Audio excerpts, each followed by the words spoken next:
pero esta mañana quiero dirigir un saludo lleno de agradecimiento a Paloma Gómez Borrero y a Elsa González. Paloma Gómez Borrero no necesita presentación, necesitaría yo más presentación que ella. Es ya una mujer conocida en el mundo entero y el conocimiento, sobre todo, pues ya ha venido desde su presencia en Roma, en el Vaticano, en la Santa Sede, por haber recorrido el mundo, sobre todo con el beato y querido Papa recordado Juan Pablo II, acompañándole en los 104 viajes, 5 de ellos a España, recorriendo más de 160 países y dando la vuelta al mundo entero. Su voz, su alegría, su humor, el conocimiento profundo que tiene de toda la realidad hace que Paloma Gómez Borrero sea una voz y un rostro que entra en nuestros hogares y entra en nuestros corazones. Por eso le queremos agradecer su presencia aquí esta mañana en esta diócesis de Santander que peregrina en Cantabria y en el Valle de Mena. Y le queremos decir que siga adelante transmitiendo siempre buena noticia, buena nueva, la buena noticia que es Jesucristo, el Hijo de Dios que alegra el corazón de todas las personas. También pues dar la más cordial bienvenida, ya estuvo el año pasado entre nosotros, a doña Elsa González, que como saben pues es presidenta de la Federación de Asociaciones de Periodistas de España y también redactora jefe del área social de la cadena COPE. Es la que cubre pues muy hábilmente, que no es fácil, la información de la Casa Real y más en un año salpicado, como sabéis, de contratiempos, y lo hace con esa serenidad y ese equilibrio para informar puntualmente a todos los españoles y a todos los que quieran oír a través de las ondas de COPE. La finalidad de nuestro encuentro es sencilla, tener un espacio para formarnos mejor, porque esta es una de las tareas fundamentales de los comunicadores, la formación y la formación, y también convivir entre nosotros. Y, por supuesto, pues cercana ya la Navidad, también podérnosla felicitar en el Señor y de todo corazón. Como obispo y pastor de la diócesis, pues entono un himno de acción de gracias, bendigo y alabo a Dios, fuente de todo bien. Él está en el comienzo, en el centro y en el destino de nuestros caminos. Él se ha hecho palabra, carne, débil. Nos dice el Papa Benedicto XVI que Dios es tan grande que puede hacerse pequeño para venir a nuestro encuentro como un niño indefenso y poder amarlo. Y Dios es tan bueno que puede abandonar el esplendor de su divinidad y descender a un establo para que podamos también encontrarlo. La palabra se hizo carne y acampó entre nosotros. Popular Televisión de Cantabria es un servicio público de comunicación, de iniciativa social, con mayoría de participación, como sabéis, de nuestra diócesis de Santander y que tiene el ámbito de irradiación en todo Cantabria. La emisora nació para difundir la noticia siempre buena y siempre nueva del Evangelio y como un servicio a la Iglesia y a nuestra sociedad. Fiel al mandato recibido de su Señor de ir por todo el mundo a anunciar el Evangelio y más en esta hora de nueva evangelización para la transmisión de la fe en el año de la fe, la Iglesia ha utilizado siempre los medios a su alcance para cumplir su misión, sobre todo la palabra, la escritura, el pergamino, el libro, la imprenta, la prensa, la radio, la televisión, el cine, Internet.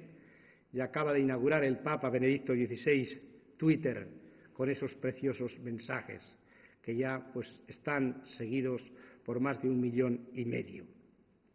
Los medios de comunicación social han alcanzado tal importancia que para muchos son el principal y casi único instrumento de formación y de información, de orientación e inspiración para los comportamientos morales de los individuos, de las familias y de la propia sociedad.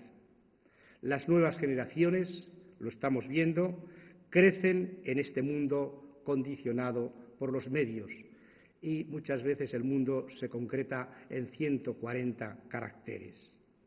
Popular Televisión de Cantabria se propone ser una televisión generalista, dirigida a todos los públicos, ofreciendo el producto de calidad técnica, humana y cristiana que requiere un sector amplio de la población de Santander y de Cantabria. Caben en ella todos los temas que afectan al hombre, porque nada que sea verdaderamente humano tiene que ser ajeno del creyente y del cristiano. La religión, la fe, la educación, la cultura, la política, la economía, el turismo, el deporte, pero todo ello tratado con dignidad humana y a la luz de los valores de la doctrina social de la Iglesia y del Evangelio de nuestro Señor Jesucristo, que es gran humanizador. Los compromisos de Popular Televisión de Cantabria son, entre otros, servicio a la verdad, que es la que nos hace libres, como dice el Señor, la verdad os hará libres.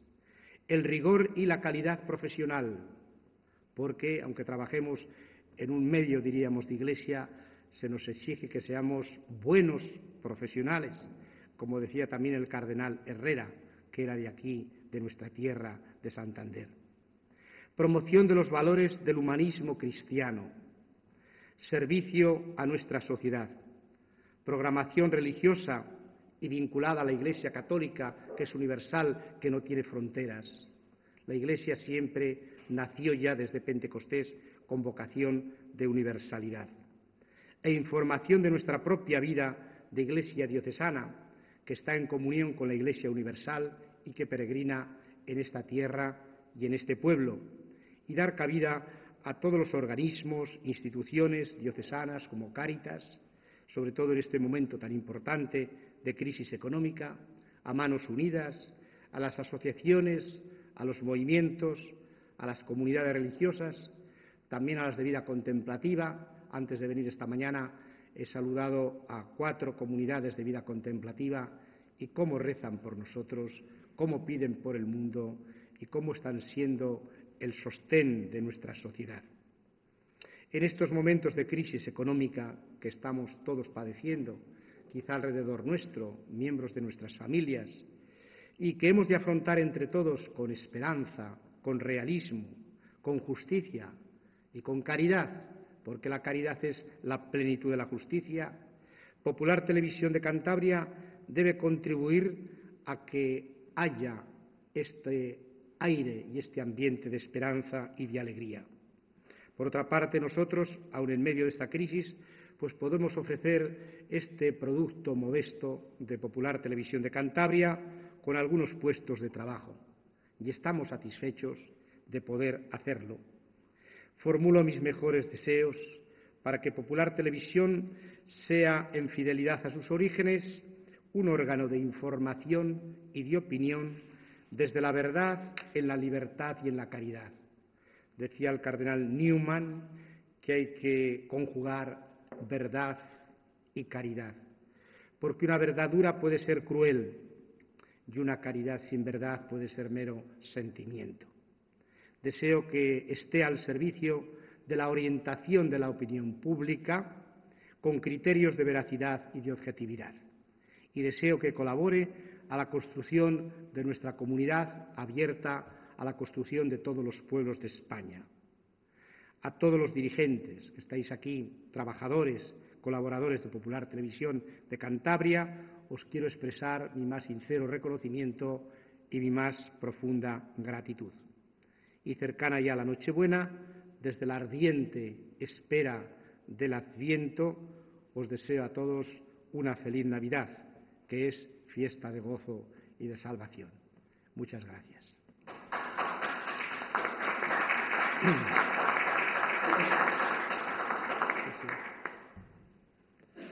Bien, pongo ahí Leyenda del cantero, más bien de los canteros, seguramente que la habéis oído muchas veces.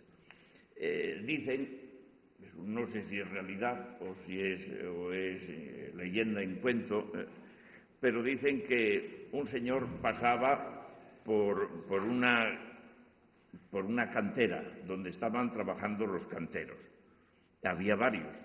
A uno le preguntó y le dijo: ¿tú ¿qué es lo que estás haciendo? Y le dijo, ya ve, trabajando esto. ¿Pero por qué? Porque tengo que ganar un salario. A otro le preguntó, ¿tú qué estás haciendo? Trabajando la piedra. ¿Y qué quieres hacer con esto? Quiero hacer una obra de arte. Y al tercero le preguntó, ¿tú qué es lo que pretendes? ¿Para qué trabajas? Dice, yo estoy colaborando en hacer una catedral. Bien, son tres posturas, como veis, de cómo, bueno, pues podemos asumir nuestro trabajo y nuestra situación en el mundo. Sin duda alguna son tres posturas, las tres legítimas, no vamos a decir que no, pero distintas. Ganar un jornal es muy bueno, sin duda alguna, y es laudable. Ojalá hoy todo el mundo pudiera ganar un jornal, es verdad, y desarrollarse a sí mismo y colaborar en el desarrollo de la sociedad. Es un nivel, es verdad. Otro nivel, sin desechar el anterior, por descontado, es aquel que hace de su trabajo una obra de arte.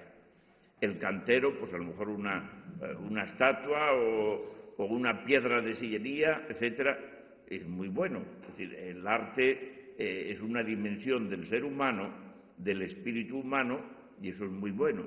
Refleja lo mejor de nosotros mismos. Pero hay un tercer nivel que, repito, no excluye a los anteriores, y es el que expresa aquel que dice yo estoy colaborando en una catedral. Por tanto, por descontado, el trabajo es duro, de vez en cuando saldrán estrías de la piedra que herirán, porque el oficio del cantero es así. Las manos, no sé si las has visto alguna vez, la del cantero, ahora se trabaja con guantes o con máquinas, pero antes era a base de escoplo y martillo, ¿no? Bueno, pues a veces saltan chispas y saltan esquilas que se graban, que se clavan mejor en la carne. Pues bien, este último, ¿qué estaba haciendo? Del trabajo estaba haciendo una alabanza a Dios, un monumento de arte, por descontado, pero también un monumento que habla de Dios, que hace presente a Dios en medio de los hombres. Pues bien, yo quisiera que esta leyenda, que no sé si es realidad o ha sido realidad alguna vez, pudo ser, que es la que tuviéramos de fondo para comprender un poco en la empresa en que estamos. Una empresa que sin duda alguna tiene sus peculiaridades. No tiene un fin lucrativo, no pretendemos ganar dinero, que la cuenta de resultados sea positivo con tal de cubrir gastos suficiente, y lo hemos expresado alguna vez. En segundo lugar, tampoco pretendemos ser el no va más allá en tecnología, etcétera. ¿Por qué? Porque no está tampoco en nuestro alcance. Pero sí quisiera que un poco... Buenos días, Manuel. Bienvenido, no te preocupes. Que tuviéramos en perspectiva esta finalidad, que no solamente es crear puestos de trabajo, que es honrado y sin duda alguna es laudable, que no solamente es hacer de las obras de vuestro trabajo, de nuestro trabajo, una obra de arte, sin duda, sino que también tiene esta tercera dimensión. ¿Y cuál es esta dimensión? Pues bien, lo sabéis porque está en el ideario de la televisión popular, y esto yo lo hemos comentado alguna vez. No voy ahora a repetirlo, pues para no cansaros, pero sí recordar lo que en síntesis ha dicho don Vicente. Es de inspiración católica y pues tiene como finalidad y objetivos, primero, ser un servicio referente a la verdad en el panorama de los medios de comunicación de Cantabria, pero segundo también, que es muy importante, es colaborar en la evangelización y en la presencia eclesial en la sociedad. En el ideario se recoge una cita de un documento para una pastoral de la cultura que dice: las emisoras católicas, habla de radio, de televisión, etcétera, aun siendo modestas, desempeñan un papel no prescindible en la evangelización de la cultura y en la inculturación de la fe, en los dos sentidos, evangelización de la cultura, pero también encarnar la fe en una cultura determinada. Bien, pues eso es un poco la perspectiva que tenemos, la catedral en la que estamos colaborando. Y conviene tener idea un poco de la totalidad para saber que nuestro trabajo tiene ese fin y esa, si queréis, dimensión. ¿Para qué? Pues para que seamos conscientes un poco de lo que trabajamos. A veces el día del trabajo pues puede ser duro, unos días se dará mejor, otros días peor, pero si tenemos esta perspectiva y de vez en cuando la evocamos y la hacemos aflorar en nuestra conciencia, sin duda alguna esos días tristes, oscuros, etcétera, a veces donde el desaliento se ceba en nosotros, pues emergerá y nos hará vivir la jornada con otra perspectiva. Bien, ¿cuál es la tarea de la Iglesia hoy? Y eso es importante tenerlo en cuenta. Pues ahí lo pongo, el número que viene, el número 2, es la evangelización.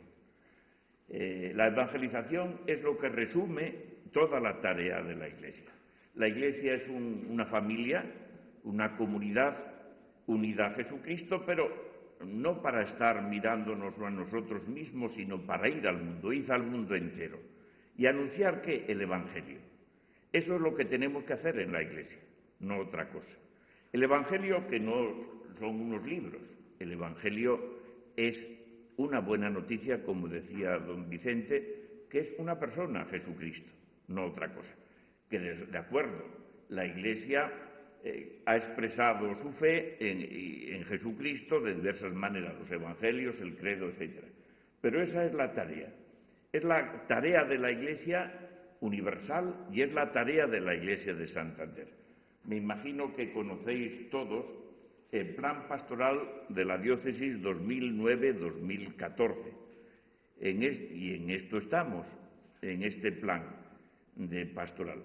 Y en la presentación del plan, en el objetivo general del plan se dice: la Iglesia particular de Santander, fiel al mandato de su Señor, y se cita aquí a Mateo 28:19, id al mundo entero y anunciar a todo evangelio, a toda la criatura el Evangelio, quiere vivir y transmitir la fe aquí y ahora. Y don Vicente nos decía: vivir y anunciar el Evangelio en nuestro mundo, que cambia profunda y rápidamente, es la cuestión fundamental de la Iglesia hoy. El empeño por fortalecer y transmitir la fe nace de la obediencia al mandato del Señor: id y hacer discípulos de todos los pueblos. Vivimos en una época de decaimiento religioso generalizado, de enfriamiento de la fe y de debilidad apostólica de nuestras comunidades. En nuestro entorno se percibe claramente un gran desequilibrio entre el número de los que se consideran creyentes cristianos y el número de los que verdaderamente practican su fe. En esta situación urge reavivar en el seno de nuestras comunidades cristianas el don de la fe, fortalecer los lazos de la comunión e intensificar la misión evangelizadora con el anuncio de la palabra y el testimonio de la caridad. Por la palabra fe entendemos la experiencia cristiana en su globalidad. Por eso, vivir y transmitir la fe es lo mismo que fortalecer la experiencia cristiana de los que ya somos cristianos y transmitir esa experiencia salvadora a los que todavía carecen de la misma. La experiencia de la fe que queremos vivir y transmitir se nutre constantemente de conocer más profundamente a Jesucristo, de acoger y celebrar su misterio, de intensificar el encuentro en la oración con Él, de vivir unidos a Él en la comunión de su Iglesia, de amar a Dios y a los hombres con el mismo amor de Jesús. Por tanto, el objetivo general del plan diocesano de pastoral pretende fortalecer la fe de los practicantes, iniciar a los catecúmenos, reiniciar en la fe a los no practicantes, proponer la fe a los no creyentes. En definitiva, transmitir la fe a todos y muy especialmente a los jóvenes, a las nuevas generaciones. Bien, este es el texto que he leído de la programación. Como veis, nos presenta el horizonte y el horizonte en el que nos movemos, que es muy importante tenerlo en cuenta. Lógicamente, el horizonte hay que tener en cuenta el contexto actual. Como se ha aludido al contexto actual, tanto en la munición de entrada que hacía Carolina, como también el que hacía don Vicente, con esa alusión a la matanza ayer en Connecticut, etcétera, y lo que estamos viviendo cada día, no voy a insistir. Solamente resaltar que ayer mismo lo veía yo en Internet, el Papa, si queréis podéis verlo, acaba de hacer, yo creo que presentar el mensaje para la Jornada de la Paz del día 1 de enero, ya sabéis que siempre es desde Pablo VI la Jornada de la Paz, y habla ahí un poco de ese contexto en el que nosotros vivimos, pero tanto a nivel político como a nivel económico, como a nivel social e incluso, lógicamente, como a nivel religioso. Bien, esto es un poco la perspectiva. Esta perspectiva, lógicamente, hoy es nueva, distinta de la de hace años. En la Iglesia comenzó a hablarse de evangelización desde siempre, pero en cada época esa evangelización se modula de una manera distinta. ¿Por qué? No porque el Evangelio sea distinto, el Evangelio de Jesucristo es el mismo ayer, hoy y siempre. Es la verdad siempre antigua y siempre nueva, no cambia, es el mismo. Pero sí cambiamos las circunstancias en las que vivimos los hombres.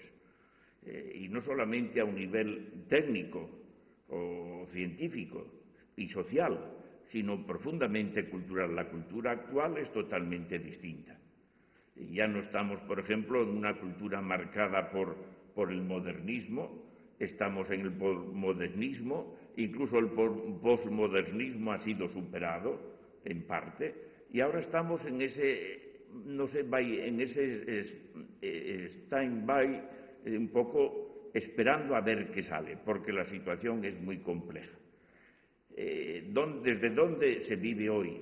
Pues mucha gente lo que vive después de los maestros de la sospecha, es decir, de Marx, de Freud y de Nietzsche, pues estamos en el nihilismo. Y estamos ese nihilismo que después nos lleva al relativismo. Y nos lleva al relativismo y nos lleva culturalmente un poco a quizás, pues no sé, muchos pasar de todo y otros creerse como si fuéramos nosotros los autores de nosotros mismos. En concreto, nos ha llevado a la sociedad y a la cultura a prescindir de Dios, o a vivir como si Dios no viviera. Todavía de esta mañana escuchaba yo en la COPE un comentario acerca de la ley, bueno, el anteproyecto de ley de educación, ¿no? Y la postura de algunos partidos en contra de la asignatura de religión, como expresión de ese no laicismo sano, sino de un laicismo beligerante en cuestión religiosa. Bien, ¿qué es la nueva evangelización? Pues la nueva evangelización es la tarea que tenemos hoy en la Iglesia. Tenemos que evangelizar siempre, pero en esta cultura y en esta nueva situación. De esto ha tratado la 13ª Asamblea General de los Obispos de todo el mundo. Ha tratado de esto, ¿por qué? Porque es el tema urgente que nos afecta a todos y que yo creo que tenemos que vivir y afrontar entre todos. Voy a hablar un poco, si algunas cosas, decir esto ya lo sabíamos porque es obvio, pues disculpad, pero bueno, yo creo que conviene de vez en cuando saber que es un sínodo, recordar que es un sínodo, etc. ¿Un sínodo qué es? Pues mirad, la palabra sínodo, que viene del griego sin odo, significa hacer camino juntos. Eso significa, no otra cosa. Es decir, ver juntos, caminar juntos. ¿Y caminar juntos cómo? Pues sintiéndonos acompañados, sintiéndonos apoyados y sintiéndonos también animados mutuamente. Pues bien, Es una institución que ha surgido en la Iglesia, bueno, siempre ha existido en la Iglesia, pero últimamente a nivel general ha surgido después del Concilio Vaticano II. En el año 1965, el 15 de septiembre, Pablo VI, recogiendo el sentir del concilio, instituyó por un motu propio Apostólica Solicitudo el Sínodo General de los Obispos. Es una asamblea de los obispos de todo el mundo, elegidos con diversos criterios. Por ejemplo, en el último, en España, han sido elegidos por la Conferencia Episcopal 3, que fueron en concreto el cardenal Rouco, don Ricardo Blázquez y don Adolfo González, el obispo de Almería, votados por los obispos. También don Vicente, pues como obispo, votó ahí.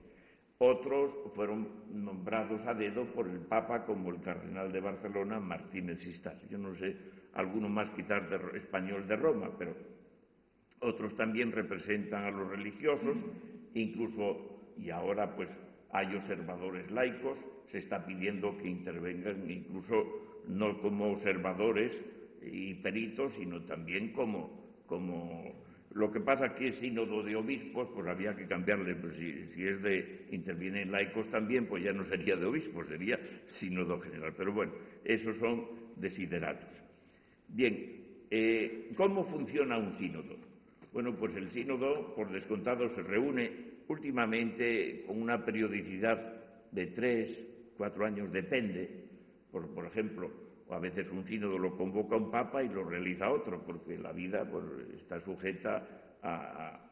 Generalmente se funciona de la siguiente manera. El papa, después de hecho un sondeo, pues propone un tema concreto, que hay muchos, ya veréis después.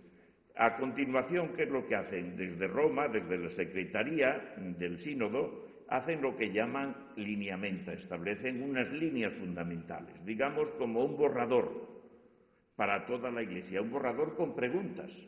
¿Para qué? Para que todos los obispos y todas las facultades, etcétera, puedan hacer llegar sus observaciones.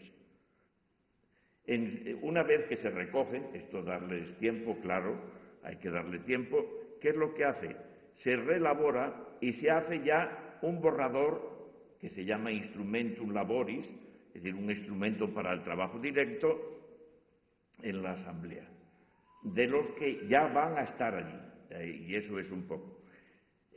Las asambleas después tienen otra tercera, que es ya los debates, la Constitución como tal, que suele ser, últimamente son 21 días, el último ha sido, pero antes a veces han sido más, 27, etcétera.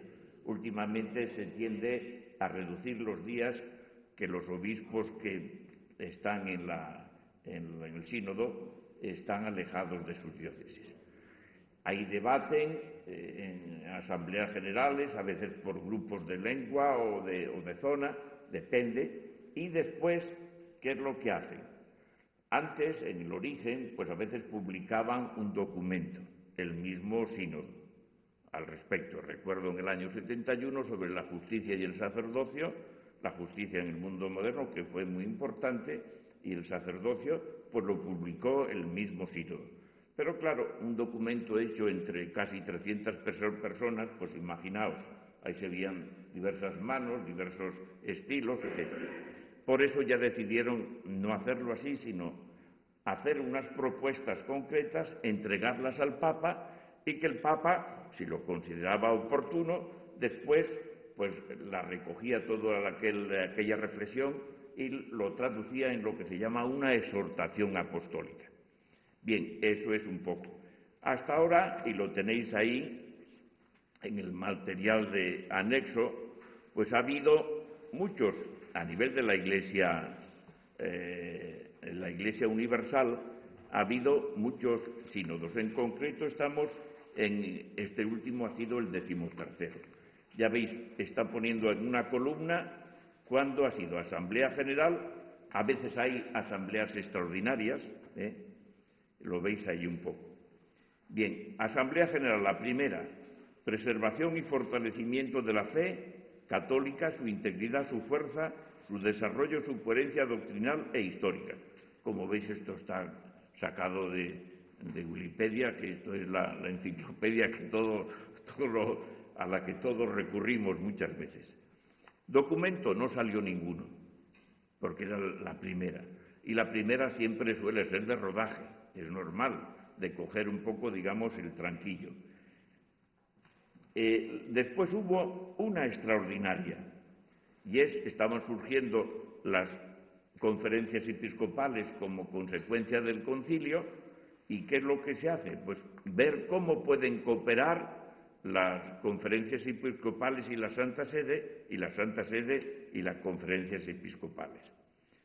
La segunda ordinaria, ya veis esa que antes aludía, en el 71, el sacerdocio ministerial y la justicia en el mundo.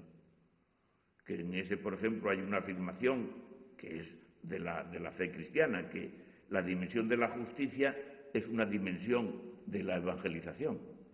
No se puede anunciar la buena noticia en un mundo, hay que anunciarla en un mundo aunque sea injusto, pero una dimensión del anuncio de Jesucristo es también el compromiso con la justicia. La tercera, la evangelización en general, y aquí viene ya un documento del Papa, la Evangelii Nuntiandi, un documento precioso que no pierde actualidad, sino todo lo contrario, que tiene plena vigencia, porque de ahí bebemos y todavía seguimos bebiendo, donde en se dice cuál es la misión de la Iglesia, para qué vive la Iglesia. La Iglesia vive para evangelizar, en ella está su identidad más profunda, y después desarrolla qué es evangelizar, que no solamente es anunciar a Jesucristo, es también, con el anuncio del Evangelio, transformar el mundo entero. Pero no habrá humanidad nueva si no hay hombres nuevos. Por eso la evangelización tiene una dimensión universal, sin duda alguna, pero llega a cada persona. Es muy interesante este documento y como perspectiva general de lo que intentamos en la Iglesia, o debemos intentar todos, tenemos este precioso documento. Después, a lo largo de varias asambleas, se ha tratado sobre diversos temas, pero ya son parciales respecto a la evangelización. Está la catequesis, ya veis, una asamblea especial para los Países Bajos, porque aquello pasaban por situaciones, valga la redundancia, un poco, en fin, que estaban tocando fondo en determinados aspectos, ¿no? La asamblea quinta, la familia cristiana, la sexta, la penitencia y el perdón, una extraordinaria a los 20 años del concilio, estamos ahora celebrando 50, donde el Papa, Juan Pablo II, convoca a un sínodo extraordinario para hacer un alto en el camino, celebrar los 20 años positivamente de fiesta del concilio, pero también hacer una evaluación de cómo se está realizando y llevando a cabo lo del Concilio Vaticano II. No publican un documento, pero sí hay las reflexiones y sobre todo una intervención muy interesante del cardenal Daniels, que era entonces arzobispo de Malinas. Ahora ya está jubilado, así que...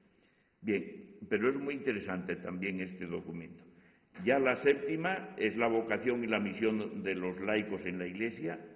Justamente ahora se estarán reuniéndose aquí los de la Asamblea de Laicos en esta misma casa, los moderadores y secretarios de los grupos, porque estamos en una Asamblea Diocesana de Laicos, y que después se plasmó en un documento también, Christi Fidelis Laici, muy importante. La octava, la formación de los sacerdotes en las circunstancias actuales, otra muy especial para Europa, otra especial para África.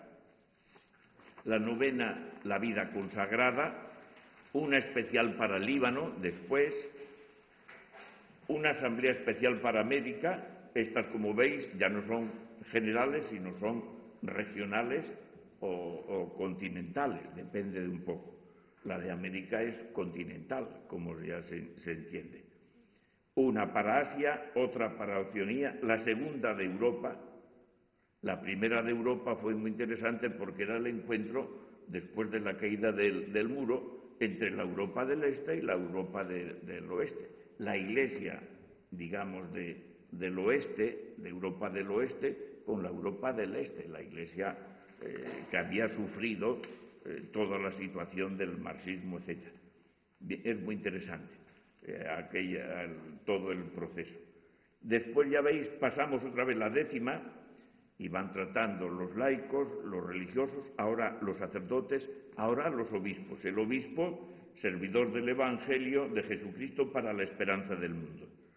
La undécima, la Eucaristía, fuente y culmen de la vida y de la misión de la Iglesia. La duodécima, que esta os sonará porque ya estaba más cerca, la palabra de Dios en la vida y en la misión de la Iglesia, que termina en la Verbum Domini, que ya es de Benedicto XVI. Otra especial para África, en el año 2009, una segunda. Una especial para Tierra Santa. ¿Por qué? Por las circunstancias que están viviendo. Daos cuenta las tensiones que hay en Siria. Bueno, no solamente tensiones, guerra. ¿Y qué va a acabar aquello? Después, todo el lío entre los palestinos y los israelíes. Lo de Egipto. Hoy en Egipto están en votaciones, pero ¿qué va a salir después de la primavera árabe? ¿Va a venir el verano árabe o va a venir el invierno árabe? Y, en fin, ahí estamos, en esa situación, ¿no? Bueno, pues de esto se trató también. Y por último, la Asamblea decimotercera General, que era la nueva evangelización para la transmisión de la fe. La Iglesia, pues lógicamente, está observando que el gran problema que tenemos de transmitir la fe en esta cultura, que es una cultura, pues, la que es, sin duda alguna, pero que presenta características y dificultades y posibilidades especiales. Pues bien, es un poco lo que he resumido. ¿Qué dijo este sínodo y cómo estuvieron en este sínodo los medios de comunicación social? Pues mirad, ahí lo tenéis los documentos siguiendo. Arriba pone, 13ª Asamblea Ordinaria, lineamenta. ¿Lo veis? Bueno, pues digamos que es el primer borrador, o el anteproyecto, como queráis, el primer documento.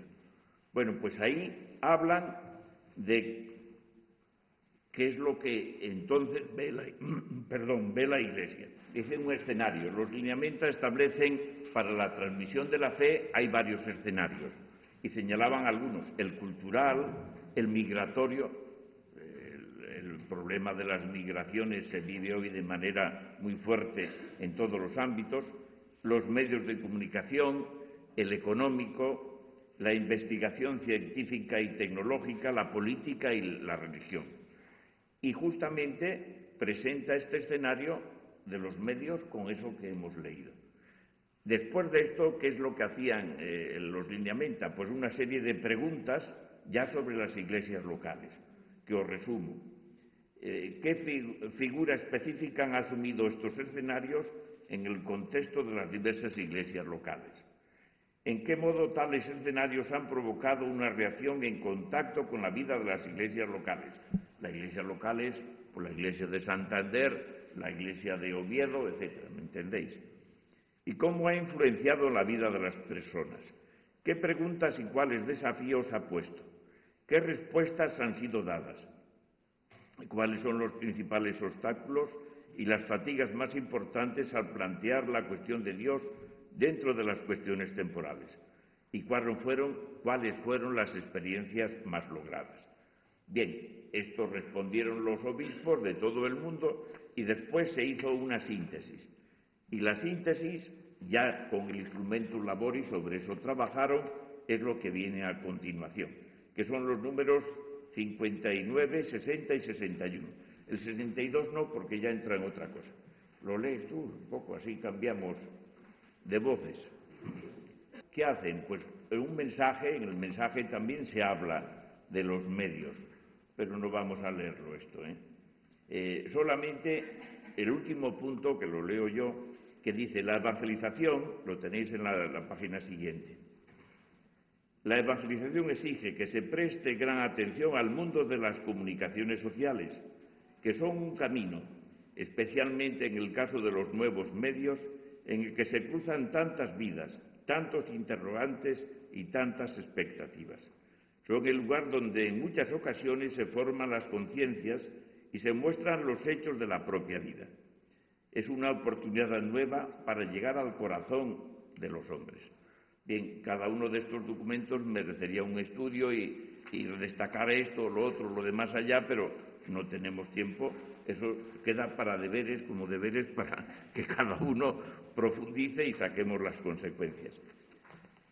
Al final de este decimotercer sínodo de obispos, en los cuales también estuvo presente en algunas ocasiones el Papa y a veces intervino, bueno, pues presentan una serie de conclusiones.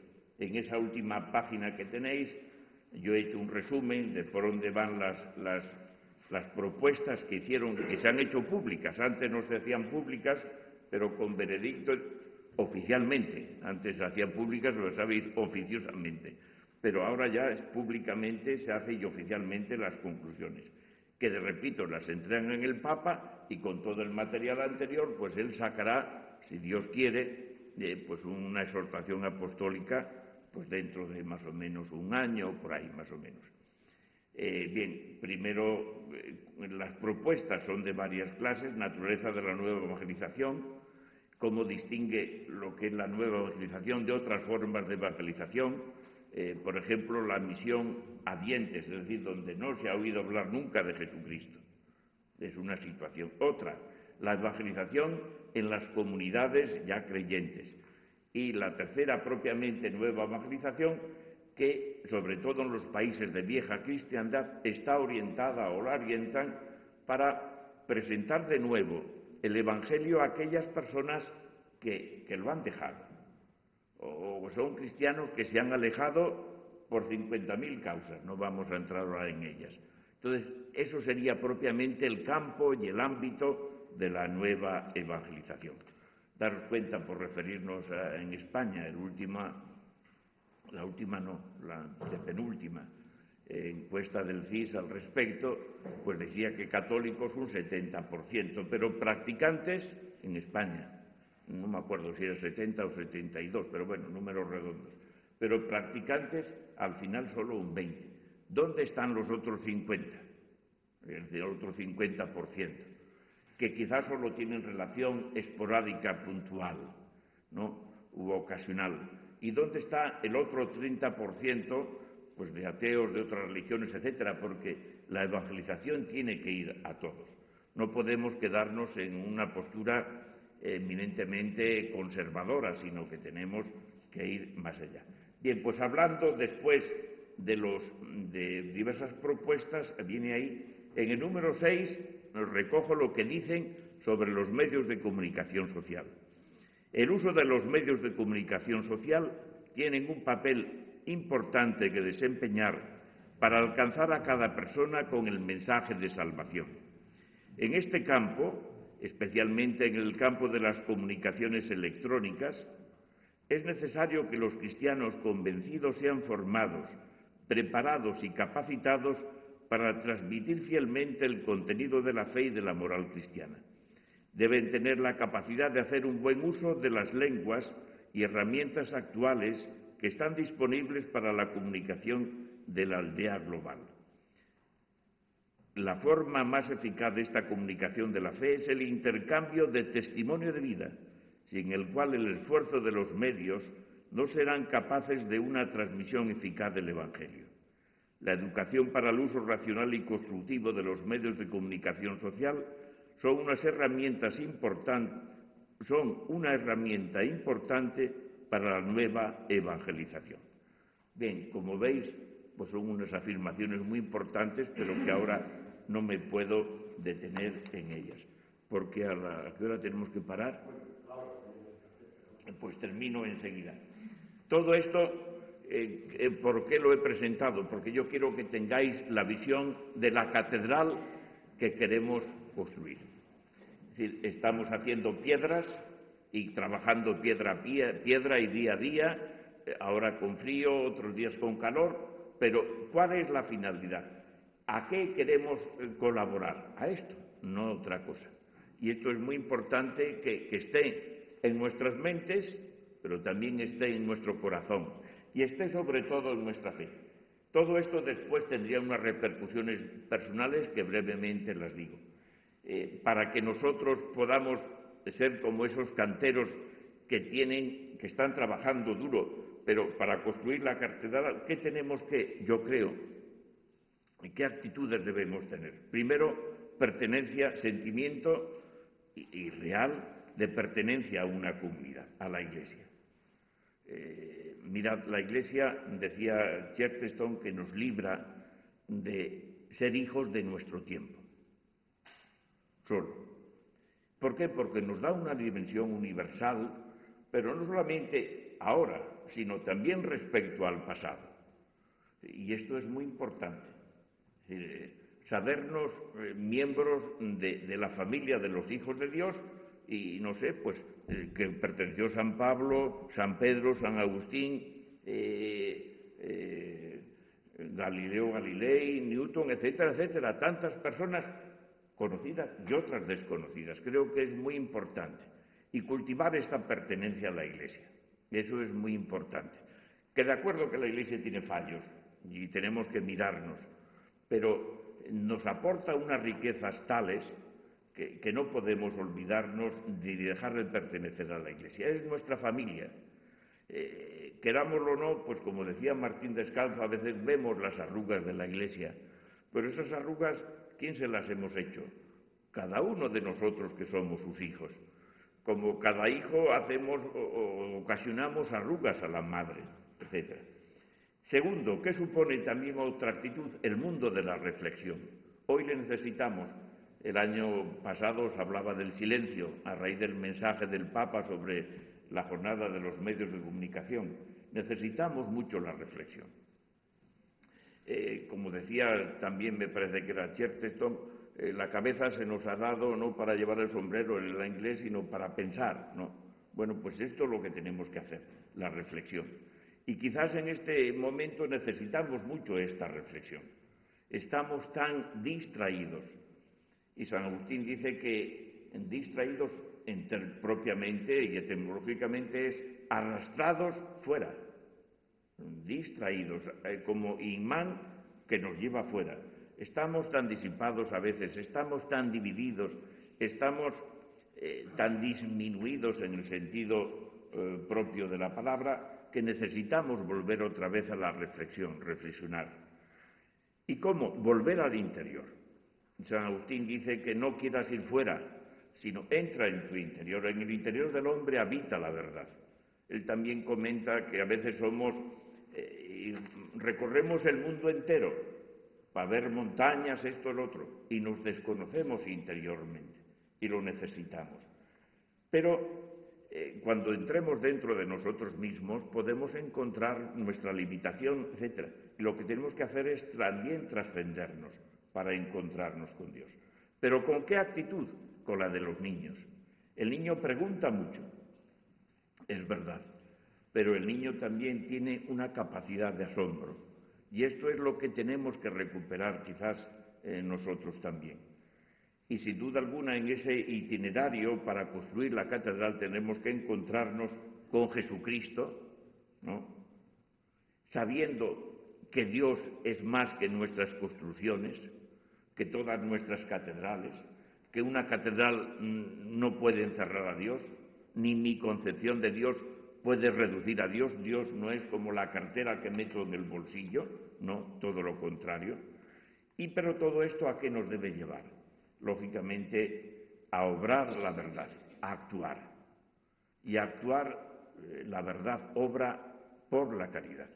Como decía don Vicente, si no van unidas verdad y caridad, pues es que de verdad, en realidad, pues ni una es verdadera ni la otra es auténtica.